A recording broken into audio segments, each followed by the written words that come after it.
My daughter had tongue tie, so the health visitor missed the tongue tie. The midwife missed the tongue tie. In fact, literally everyone that visited her missed this tongue tie. And I get a lot of questions from people asking me, how did you know she had a tongue tie? How did you find out your baby had a tongue tie?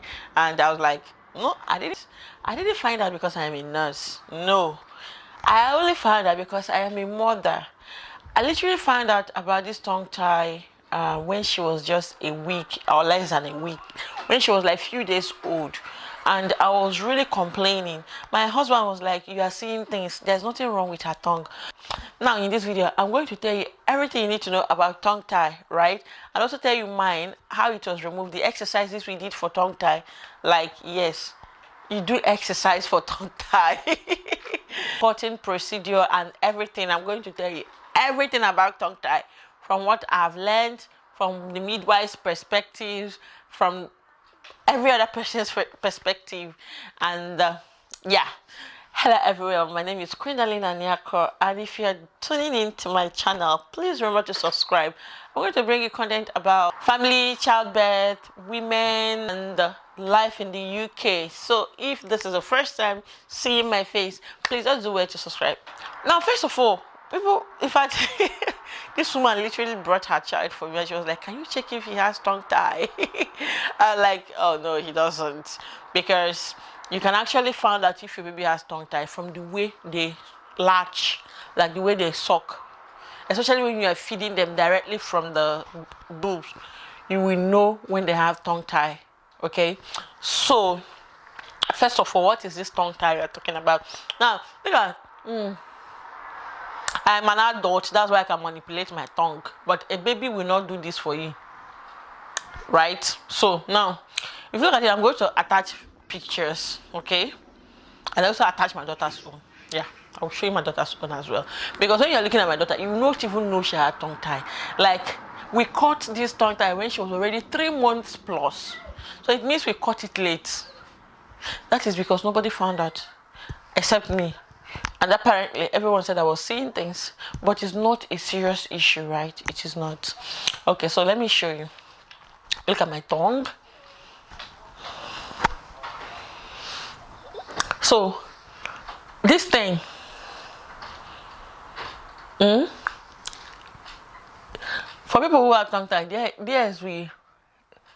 cannot raise their tongue. I'm trying to find, they cannot raise their tongue to the roof of their mouth.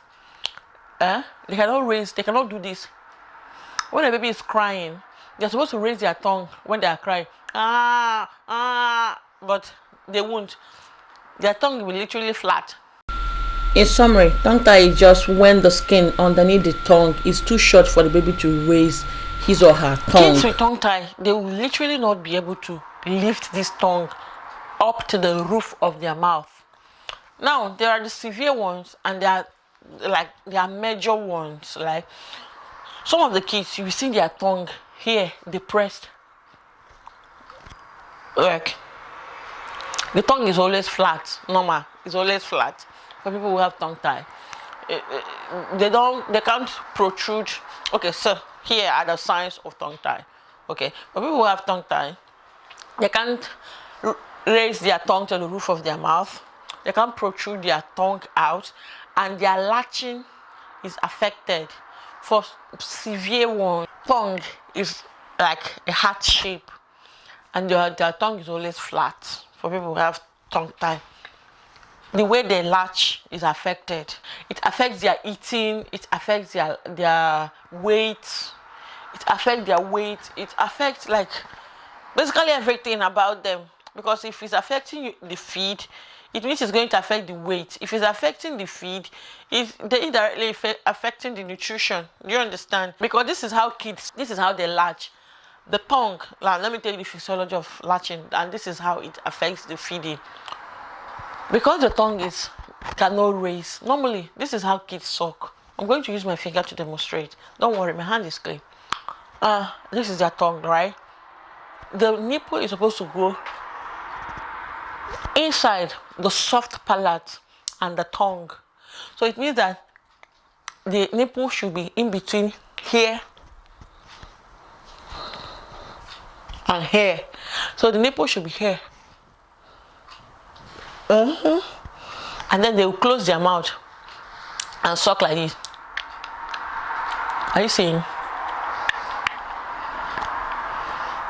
But if this place cannot raise to grab the nipple in between, are you seeing that the nipple will be here?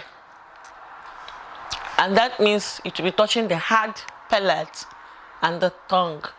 What it means is that the mom's breast will be painful. That is another sign of tongue tie. The mom's breast will be painful. And most times when you pull out the breast from the mom's mouth, from the baby's mouth, the nipple is going to be slanty. That's because they can't grab the whole nipple. So, and when they're also sucking, you're going to find out that there is milk leaking. Like when you are feeding a baby, the milk will be leaking. From the. Normally, their mouth is supposed to cover the nipple whole. But for people who have tongue tie, you find out that it is like this. It will be slanty, and the milk will be leaking from here. That's how to find out when a baby has tongue tie. Especially the minor ones, you can easily neglect them. So how I found out mine had was, I can literally see I can see this hanging here. So, and I always notice that she doesn't raise her tongue well anytime I'm looking at the mouth. I was like, she can raise the tongue. Yes, she was raising the tongue, but she wasn't raising it well. And since I gave birth to her, she has never done like this.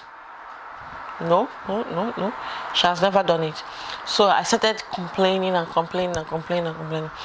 by the way. So that's how to find out a baby has tongue tie. And because I have overflow, like my breast milk, I have oversupply, like it's literally too much. So the midwife was saying that my baby wasn't walking to suck breast.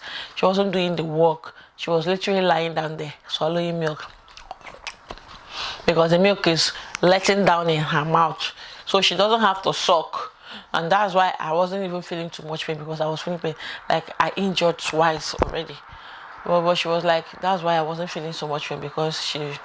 And also another thing she was doing was when she's eating, she'll start coughing, and that's because she can't hold the nipple well. She doesn't have control of the milk, and that's why she's always choking when she's breastfeeding. Do you understand? My daughter also had a lot of gas in her stomach. She was always bloated and her tummy was really big. And that was because of the fact she was swallowing so much air during her feeding.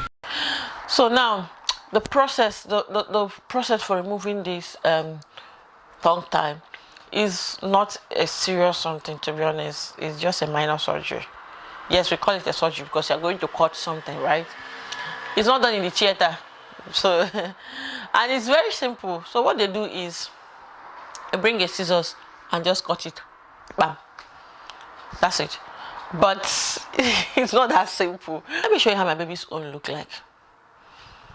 So, yeah. So this is when we went to the midwife, and she was like, she's going to show us the tongue tie.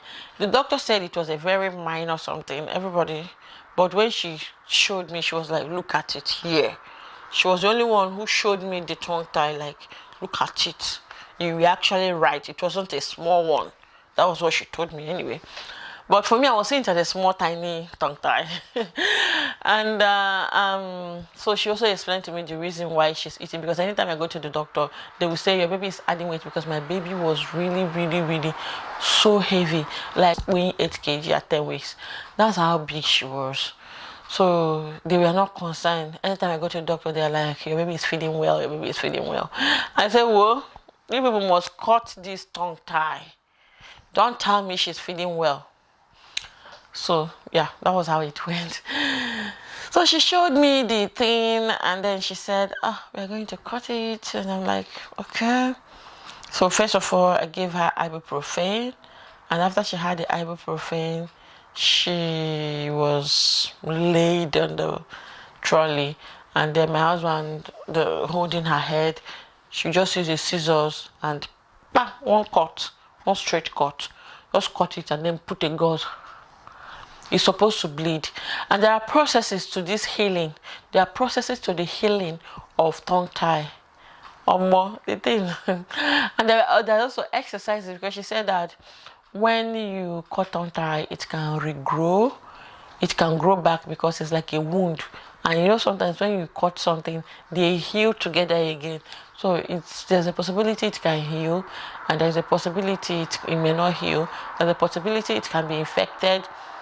So, but for people who are breastfeeding, infection is not really a serious thing, because you are breastfeeding, and breastfeeding has a lot of anti-fighting infections, right? But my baby is putting her hand in her mouth, so that's also going to be a source of infection. And I was also given exercises to do for the tongue tie. So I'm going to make a separate video to actually show you doing the exercise for my baby. So when they cut the thing, it's going to be like a diamond shape, and then it's going to start healing gradually until it's completely healed. And you can just take paracetamol or ibuprofen. It doesn't necessarily have to bleed, but no, it will bleed the day they cut it too. In fact, when I was doing the exercise, I made it bleed again, but it's not that serious. It was not that serious. And yeah, that is it. So tongue tie will actually make baby not to feed well. And if you are the type not producing enough breast milk, it's going to really affect the baby. Anyway, so this is all you need to know about tongue tie. Just know that the main thing is there's no proof that it can actually affect the way someone talks. But to me, I think it's going to affect the way some people talk, how they pronounce words. Because if you can't lift your tongue to say something, you're going to be like lift. I think it's going to affect the way people talk anyway. So yeah, that is it about the tongue tie. And then we also asked to buy an old ball. So the ball is literally to exercise the tongue. So the baby keeps putting her tongue. So she's exercising the tongue, and then with time she can learn how to move her tongue freely. And that's it. Thank you for watching, and please remember to subscribe to my YouTube channel. I've got a lot of things to tell you.